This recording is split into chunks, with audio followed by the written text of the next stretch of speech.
The morning sun peeked through the windows of Atlanta Rehabilitation Center as Jasmine Taylor adjusted her nurse's badge. At 32 years old, she had already made a name for herself as one of the most caring nurse practitioners in the facility. Her dark skin glowed with natural beauty, and her warm brown eyes carried a gentleness that put patients at ease. It was supposed to be just another ordinary Tuesday, but fate had other plans. As Jasmine walked down the corridor checking her patient list, she heard laughter coming from room 405. Curious, she peeked inside and saw a new patient entertaining two young children who were visiting their grandmother in the next bed. The man was in a wheelchair, but his energy filled the entire room. He was doing wheelchair spins and telling jokes, making the children giggle uncontrollably. Jasmine couldn't help but smile as she watched him. According to his chart, his name was Marcus Bennett, a 35-year-old former construction worker who had been paralyzed from the waist down in a workplace accident 3 months ago. And that's how I became a professional wheelchair pilot. Marcus finished his story with a flourish, causing another burst of laughter from his young audience. He looked up and noticed Jasmine standing in the doorway. Instead of becoming embarrassed, his smile grew even wider. "Well, hello there. Have you come to join my comedy show?" Jasmine found herself chuckling. "I'm Nurse Taylor, but you can call me Jasmine. I'll be overseeing your rehabilitation program during your stay with us." "Marcus Bennett, at your service," he replied with a playful salute. "Though I must warn you, I'm terrible at following instructions but excellent at making people laugh." Over the next few days, Jasmine noticed something special about Marcus. Unlike many patients who arrived bitter and angry after life-changing accidents, he approached his situation with remarkable spirit.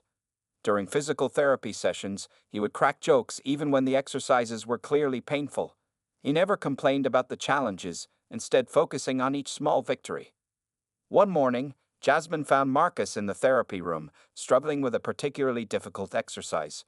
Sweat beaded on his forehead as he attempted to strengthen his upper body muscles. Instead of giving up, he kept pushing himself. "You know," he said between breaths, "before the accident, I never appreciated how amazing our bodies are. Now, every new movement I master feels like winning an Olympic medal." Jasmine sat down beside him, impressed by his perspective. "That's a beautiful way to look at it. Many people in your situation find it hard to stay positive." Marcus paused, his expression becoming more serious. "Life's too short to be bitter, Jasmine. Sure, I lost the ability to walk, but I gained a new appreciation for everything else. Besides, have you seen how cool these wheelchair tricks are?" As if to demonstrate, he did a small spin that nearly knocked over a water bottle. The conversations became longer during therapy sessions. Jasmine learned that Marcus had been supporting his younger sister through college before the accident. Despite his circumstances, he still sent her whatever money he could save from his disability benefits. His selflessness touched Jasmine's heart. One day, while helping Marcus with his exercises, he shared something that would stay with Jasmine forever. "You know what's funny?" he said. "People see this wheelchair and think it's a prison. But since the accident, I've become more free in my mind than I ever was before. I've learned to see beauty in small things, like how the sun feels on my face, or how blessed I am to have working hands to wheel myself around." Jasmine found herself looking forward to their sessions more than she wanted to admit. She knew it wasn't professional to develop feelings for a patient, but there was something about Marcus that went beyond his disability. It wasn't pity she felt. It was admiration for his strength, his humor, and his beautiful soul. As she drove home that evening, Jasmine realized that her life was slowly changing. Every smile from Marcus, every story he shared, and every small victory in his recovery became precious to her. But she kept these feelings to herself, maintaining her professional demeanor while silently wondering if fate had brought them together for a reason. Little did she know, this was just the beginning of a story that would change both their lives forever. 2 months passed at the Atlanta Rehabilitation Center, and Marcus became known as the heart of the facility. Every morning, he would wheel himself through the corridors, stopping to encourage other patients who were struggling with their own recoveries. Jasmine watched from a distance, her heart growing fonder with each kind act she witnessed. One rainy afternoon, Jasmine found Marcus sitting by the window in the common room. He was teaching an elderly stroke patient how to use a tablet to video call his grandchildren. The joy on the old man's face when he saw his family on screen made tears well up in Jasmine's eyes. "You have a gift for helping others," Jasmine said after the elderly patient had wheeled away. Have you always been this way? Marcus adjusted his position in his wheelchair and smiled. Life's better when we lift each other up. Before my accident, I was always too busy working to notice people around me. Now I see how much a simple smile or a few minutes of help can change someone's day. Their conversation was interrupted by the arrival of Marcus's younger sister, Tiana, who visited whenever she could between college classes. Today she brought exciting news. She had made the dean's list. Marcus's face lit up with pride. "See," he told Jasmine, beaming, "this is what keeps me going. My little sister is going to be the first person in our family to finish college. My accident won't stop me from being there to support her dreams." Later that week, Jasmine discovered another side of Marcus when she passed by the rehabilitation gym during her break. He was there with two other wheelchair-bound patients, teaching them basketball techniques he had learned from the local adaptive sports program. "The key is to find your new center of balance," he explained, demonstrating a smooth turn while dribbling the ball. "Once you understand how your body works now, you can do almost anything." Jasmine stood in the doorway, mesmerized by his movements. The grace with which he handled his wheelchair made it look like an extension of his body rather than a limitation. When he scored a basket, his genuine joy reminded her of a child's pure happiness. That evening, as Jasmine was finishing her shift, she overheard Marcus talking to a newly admitted patient who was struggling with depression after losing his leg in a car accident. "I know right now it feels like your life is over," Marcus said gently. "But trust me, brother, this is just a new chapter. You're not less of a person because you're missing a part of your body. Sometimes life's biggest challenges reveal our greatest strengths." The words touched something deep in Jasmine's heart. She had seen many patients come and go, but never had she met someone who turned their own tragedy into a source of light for others. As Marcus's discharge date approached, Jasmine noticed herself becoming anxious. She had maintained strict professional boundaries, but the thought of not seeing him every day left an unexpected ache in her chest. On his last day of rehabilitation, Marcus asked to speak with her privately. Jasmine's heart raced as she followed him to the garden area outside the center. "Jasmine," he began, his usual confidence mixed with nervous energy, "I know you've been my nurse, and I tried to be respectful of that. But tomorrow I won't be your patient anymore, and I was wondering if you'd like to have coffee with me sometime." Jasmine felt her professional walls crumbling. All the feelings she had carefully contained over the past months threatened to spill over. "I'd like that," she replied softly, surprising herself with how right the words felt. Marcus's face broke into that bright smile she had grown to love. "I promise you won't regret it. And I know this amazing cafe that's completely wheelchair accessible," he added with a playful wink. As they sat in the garden making plans for their coffee date, neither Jasmine nor Marcus could have predicted how this simple moment would lead to an extraordinary journey of love, discovery, and life-changing surprises. The barriers between nurse and patient were finally coming down, making way for something much more beautiful to grow. The small coffee shop buzzed with afternoon energy as Jasmine sat across from Marcus, both nervous and excited about their first real date. She had changed her outfit 3 times before settling on a yellow sundress that made her dark skin glow. Marcus had arrived early, wearing a crisp blue shirt and his most confident smile. "I've never been on a date with a nurse before," Marcus joked, breaking the ice. "I promise not to ask for any medical advice." Their laughter came easily, just as it had in the rehabilitation center. But this was different. Here, they weren't nurse and patient. They were just two people getting to know each other. As weeks passed, their relationship grew stronger. Marcus showed Jasmine a world she never knew existed. He took her to wheelchair basketball games where she watched in amazement as players moved with incredible speed and skill across the court. After one game, he even let her try his sports wheelchair, laughing good-naturedly as she struggled to move in a straight line. "Not as easy as it looks, is it?" he teased, helping her wheel back to the sidelines. However, not everyone supported their budding romance. One evening, Jasmine's best friend Lisa pulled her aside during a girls' night out. "Are you sure about this?" Lisa asked, concern evident in her voice. "Taking care of a disabled person for life, that's a big responsibility. Don't you want someone who can dance with you at parties? Take long walks on the beach?" Jasmine felt her face grow hot with anger. "Marcus doesn't need anyone to take care of him," she replied firmly. "He's one of the most independent people I know, and we do dance, just differently." You should see him spin in his wheelchair. It's actually quite graceful. Even Jasmine's mother expressed doubts when she first met Marcus at a family Sunday dinner, but by dessert, he had charmed everyone with his stories and genuine warmth. The way he helped Jasmine's young nephew with his math homework and shared gardening tips with her father showed the family the man he truly was, far more than his wheelchair could ever define him. 3 months into dating, Marcus invited Jasmine to his apartment. She was impressed by how he had modified everything to maintain his independence. The kitchen counters were lowered, and clever tools helped him reach items on higher shelves. He had even installed a special system to help him get in and out of bed on his own. "Welcome to my bachelor pad," he said proudly, wheeling around to show her everything. "I designed most of these modifications myself. Being in construction before the accident helped. I just had to think differently about space." That evening, Marcus cooked dinner for her, a skill he had mastered from his wheelchair. As they ate the perfectly prepared salmon, Jasmine realized she was falling deeply in love. It wasn't despite his disability. It was because of who he was as a person, his strength, his humor, and his beautiful spirit. "You're staring," Marcus said, catching her eyes across the table.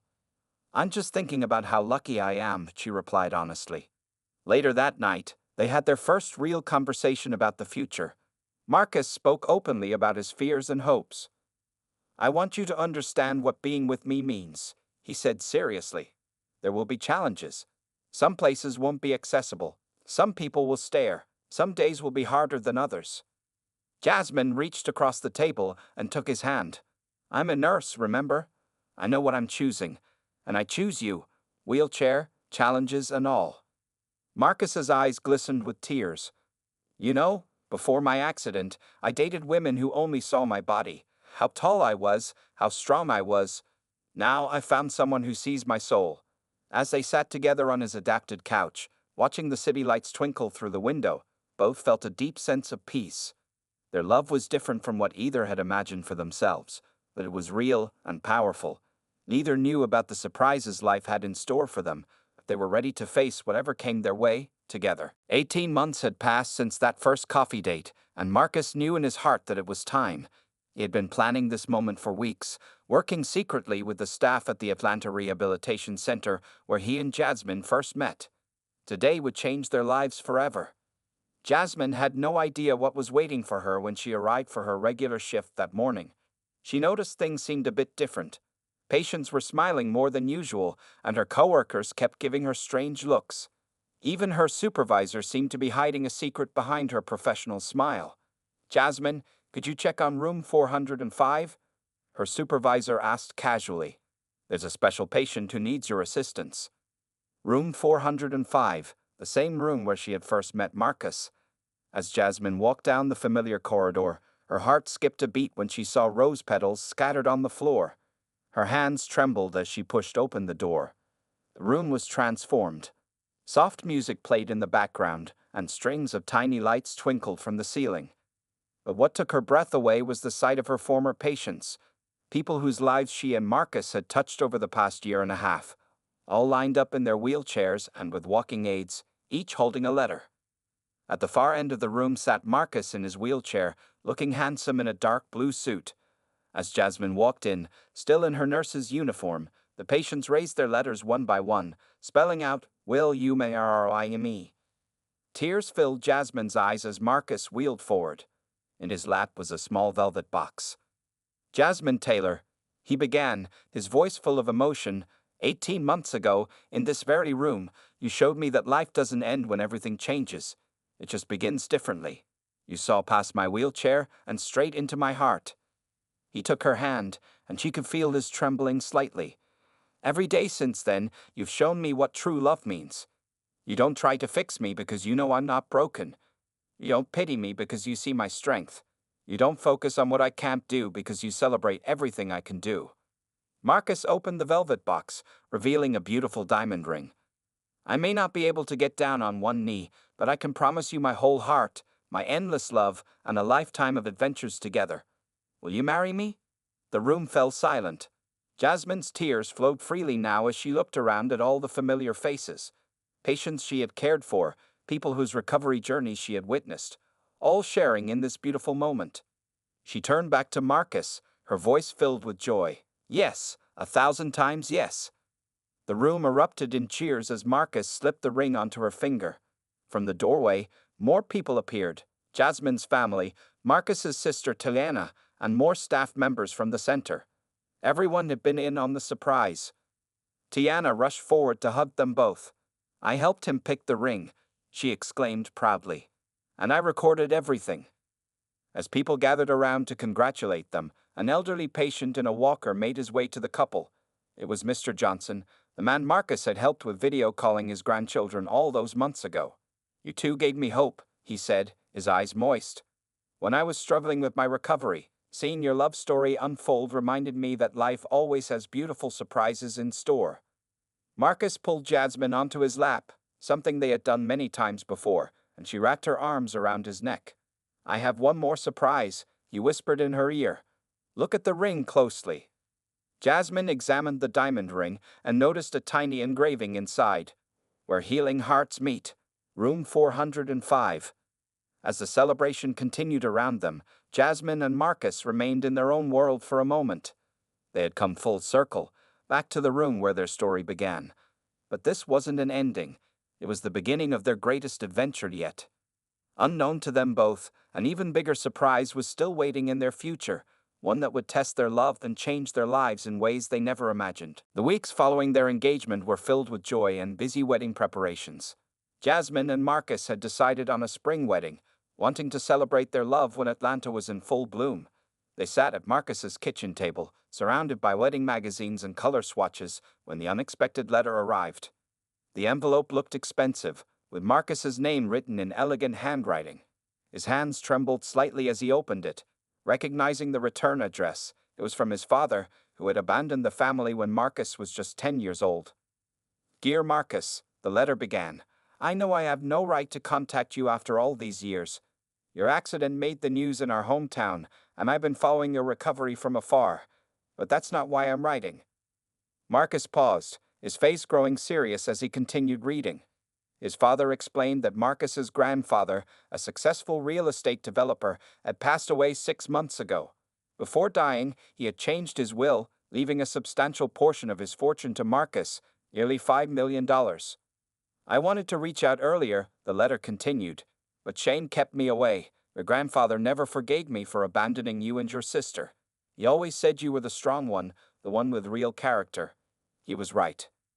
Jasmine noticed Marcus's hands shaking and wheeled closer to him. Are you okay, honey? What is it? Marcus folded the letter carefully. My father wrote to tell me that my grandfather left me an inheritance. It's a lot of money, Jasmine. He explained everything to her, but then added something that made her love him even more. I don't want to tell anyone about this yet, especially not while we're planning the wedding. I need to know that people are celebrating our love, not thinking about the money. Over the next few days, Marcus met with lawyers who confirmed everything. The inheritance was real, and it was substantial. But Marcus had another plan forming in his mind, one that he wanted to keep as a surprise for Jasmine. Meanwhile, wedding preparations continued. They chose a beautiful garden venue that was wheelchair accessible, and Marcus insisted on adding ramps to make sure all their guests with mobility issues could move freely. Jasmine found herself falling even more in love with him as she watched him think of everyone's needs. One evening, while they were looking at wedding cakes, Marcus's sister Tiana stopped by with some old family photos for their wedding slideshow. Among them was a picture of young Marcus with his grandfather at a construction site. I remember that day, Marcus said softly. Grandpa was showing me how he turned empty lots into homes for families. He always said that real success isn't in making money, but in making a difference. Jasmine squeezed his hand, noticing how he grew quiet after looking at the photo. Later that night, after Tiana left, Marcus shared more of his plans with Jasmine. I want to use some of the inheritance to start a foundation, he explained. Something that helps people with disabilities get the equipment and support they need. But I want to announce it after the wedding. Right now, I just want to focus on us. Jasmine's eyes filled with tears of pride. Even with sudden wealth, Marcus remained the same caring, thoughtful man she had fallen in love with. You're amazing, she whispered, kissing him softly. As they continued planning their wedding, Marcus kept working secretly with his lawyers, setting up the foundation and making special arrangements. Every time Jasmine caught him on the phone speaking in hushed tones, he would smile mysteriously and change the subject. What Jasmine didn't know was that Marcus was planning something extraordinary, a surprise that would be revealed through a special message on their wedding day. He spent hours late at night writing and rewriting his words, wanting everything to be perfect. The inheritance had given him the means to make a difference, but it was Jasmine's love that had given him the strength to dream big. As their wedding day approached, Marcus knew that the best surprise wasn't the money, it was what he planned to do with it, and the beautiful future they would build together. The morning of the wedding arrived with perfect spring weather in Atlanta. Sunlight streamed through the windows of the bridal suite where Jasmine sat surrounded by her bridesmaids. Her white dress had been specially designed to look beautiful whether she was standing or sitting in Marcus's lap, something they had planned for their wedding photos.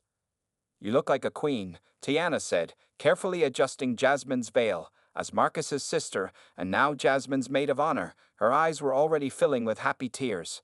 "My brother is going to cry when he sees you." Across the venue, in the groom's room, Marcus was preparing with his own surprise. For months, he had been working with a specialized physical therapist and using innovative technology that he had privately purchased with part of his inheritance. Today, he would show Jasmine something remarkable. "Are you sure you want to do this?" his best man asked, helping Marcus with his bow tie. "No one expects you to." Marcus smiled confidently. "I've been practicing for months. This is my gift to Jasmine." The garden venue looked magical. Rows of chairs were arranged with a wide, smooth aisle down the center, making it easy for Marcus to wheel himself through. White and purple flowers decorated every corner, and gentle music filled the air as guests arrived. What made the ceremony special was how it celebrated accessibility. Some guests were in wheelchairs, others used walkers or canes. Many were former patients from the rehabilitation center. Everyone could move freely thanks to the ramps and smooth pathways Marcus had insisted on installing. When the music changed to the wedding march, all eyes turned to see Jasmine. She looked breathtaking in her white dress, walking down the aisle with her father. Marcus sat at the altar in his wheelchair, looking handsome in his black tuxedo, his eyes shining with tears of joy as he watched his bride approach. The ceremony was beautiful in its uniqueness. Instead of the traditional walking down the aisle together, Jasmine sat on Marcus's lap after their vows, and they wheeled out together as husband and wife, showing that love knows no boundaries. But the biggest surprise was yet to come. At the reception, when it was time for their first dance, Marcus signaled to his best man. The room grew quiet as Marcus was helped into a special standing frame, a modern piece of technology that would allow him to dance with his bride. Jasmine's hands flew to her mouth in surprise. "Marcus, how?" "I've been practicing," he said softly, now at eye level with her as the frame supported his standing position. "Technology is amazing these days, and I wanted to share this dance with you." As the music began to play, "At Last" by Etta James, Marcus and Jasmine swayed together. Though the standing frame limited his movement, they were able to turn slowly, hold each other, and share this magical moment. There wasn't a dry eye in the room. "I can't believe you did this," Jasmine whispered, her head resting on his shoulder. "I wanted to show everyone that love has no limits," Marcus replied, "and this is just the beginning of my surprises." Later in the evening, they shared more dances, some with Marcus in his wheelchair, spinning Jasmine skillfully as she sat in his lap, showing everyone that there were many beautiful ways to dance together. The reception was filled with touching moments. Mr. Johnson from the Rehabilitation Center gave a speech about how Marcus and Jasmine's love had inspired so many others. Tiana shared funny stories about her brother's secret dance practices. Even some of the physical therapists who had helped Marcus prepare for this day came to celebrate. As the evening went on, Marcus kept touching the pocket of his tuxedo jacket, feeling the special letter he had written for Jasmine. He would give it to her later that night. A letter that would reveal not just the truth about his inheritance, but his plans for their future together. Looking at his new wife's radiant smile as she danced with her father, Marcus knew that all the secrets and surprises would be worth it. This was more than a wedding. It was a celebration of possibility, of love that overcomes all obstacles, and of dreams that know no bounds. The wedding reception was winding down as the evening stars began to twinkle above the garden venue. Marcus and Jasmine sat together at their table, watching their guests enjoy the last songs of the night. The moment Marcus had been waiting for had finally arrived. "I have something for you," Marcus said softly, reaching into his tuxedo jacket. He pulled out an envelope, slightly worn from being carried close to his heart for the past week. "I've been working on this letter since our first date." Jasmine took the envelope with trembling hands. The front simply said, "To my wife," in Marcus's neat handwriting. As she opened it, she noticed several pages filled with his heartfelt words. "Read it now," he encouraged, taking her free hand in his. "This is the real surprise I've been waiting to share. Dear Jasmine, by the time you read this, you'll be my wife. Even writing those words fills my heart with more joy than I can express, but there's so much more I need to tell you. Remember the day we met in room 405? I was at my lowest point, thinking my life was over because I couldn't walk. Then you walked in with your beautiful smile and kind eyes, and something inside me started to heal. Not my legs, something more important. My spirit. The first secret I need to share is about my inheritance. My grandfather left me $5 million. I kept this from you not because I didn't trust you, but because I wanted to be absolutely sure that our love story remained pure in everyone's eyes. You loved me when I had nothing but a wheelchair and a smile, and that means everything to me. But here's the real surprise. I've been working with lawyers and financial advisors to establish the Bennett Taylor Foundation. Yes, my love, I'm putting your name on it too, because you're the inspiration behind everything. This foundation will help provide medical equipment, rehabilitation services, and support to people with disabilities who can't afford them. We're going to help people like me who thought their lives were over after an accident. We're going to provide wheelchairs, prosthetics, and adaptive equipment. We're going to fund research into new technologies like the standing frame I use for our dance tonight. But most importantly, we're going to show the world what you showed me. That disability doesn't define a person, and that love knows no boundaries. I've already purchased a building near the rehabilitation center.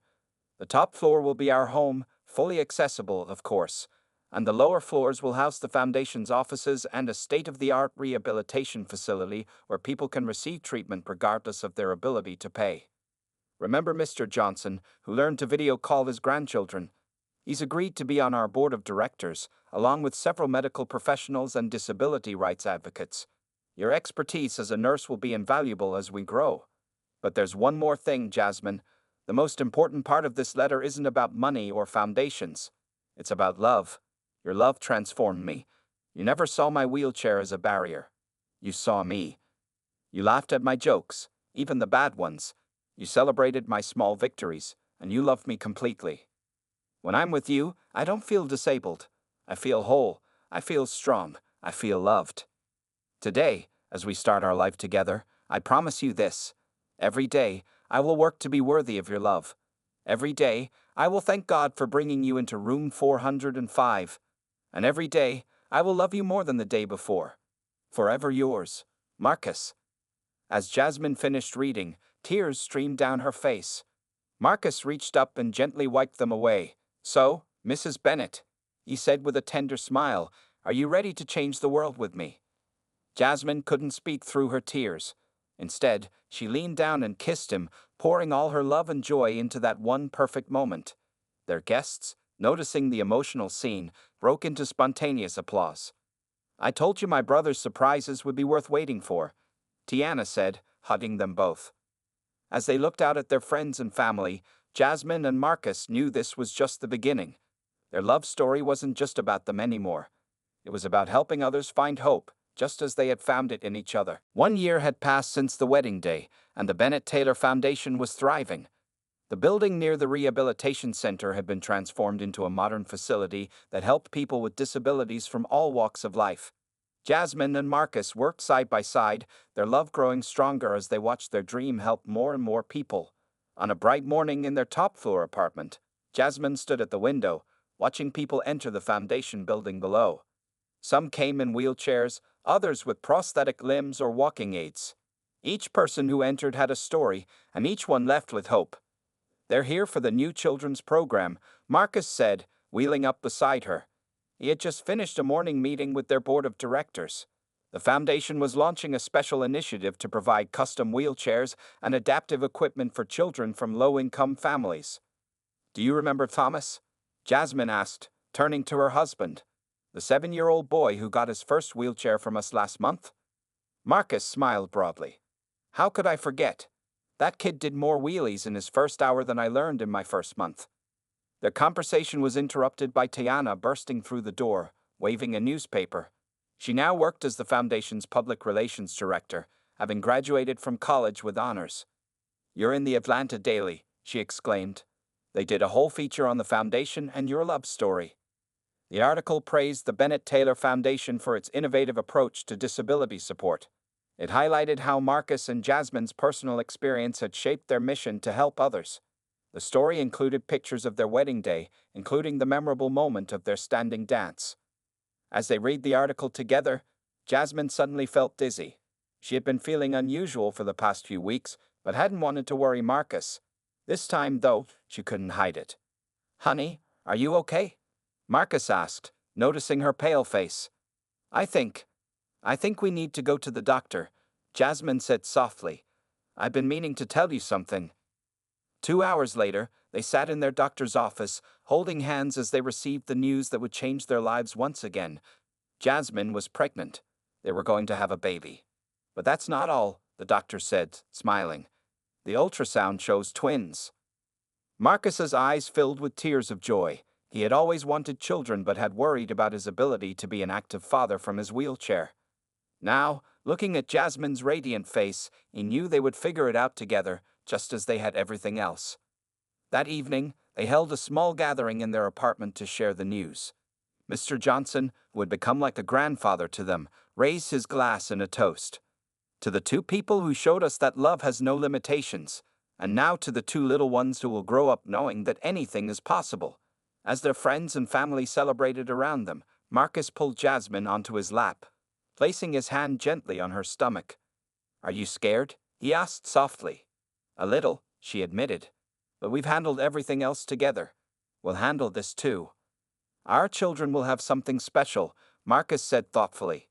They'll grow up understanding that different isn't less. They'll see firsthand that love can overcome any obstacle. Later that night, as they prepared for bed, Jasmine watched Marcus expertly transfer himself from his wheelchair using the equipment they had installed. She marveled at how far they had come from their first meeting in room 405. You know what this means? Marcus said with a grin. We'll need to start a new program at the Foundation, parenting classes for people with disabilities. Jasmine laughed, curling up next to him in bed. Always thinking of others, aren't you? Well, he replied, pulling her close. That's what got me you, isn't it? As they drifted off to sleep, the lights of Atlanta twinkling through their window, both knew that their story was far from over. The Foundation was growing, their family was expanding, and their love was stronger than ever. Their legacy would live on not just through their children, but through every life they touched, every person they helped, and every barrier they broke down. They had proven that true love sees no limitations, it only sees possibilities.